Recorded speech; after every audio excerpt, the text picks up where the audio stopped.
Joining me now is my next guest, Chris O'Leary, former director of hostage recovery for the United States government. Thank you so much for joining us. Really appreciate it. It's good to be with you, Kristen. So you just heard that breaking news there. 6 more Israeli hostages on their way out, according to the IDF. Big picture here. What is your assessment of how this entire truce and hostage release process has played out so far? Well, I think it's gone further than skeptics thought it would, so that's terrific news. I think there's going to be a limit to how far it goes. It's day by day. I think the attack by Hamas at the bus stop was a really severe test on how far we could take this.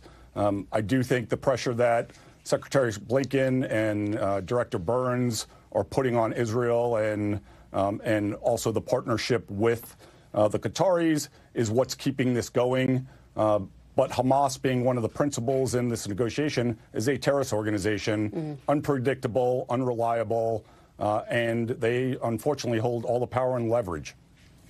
Well, let me follow up with you on that point, because so far 4 Americans have been released. I've questioned the administration about what, if anything, they know about the remaining Americans who may be being held, as many as 7 people, and they have acknowledged they do not know their whereabouts, their condition. Do you have concern that Americans are being used as bargaining chips in this process? Absolutely. Hamas is, based on my experience, which I'm a career counterterrorism practitioner, that's all I've done my adult life. Hamas is using the Americans as additional, an additional commodity that's worth them more. And, they're probably worth slightly less than the IDF soldiers, but it keeps America at bay and forces the administration to erode some of its support to Israel, to keep the negotiations going as long as possible.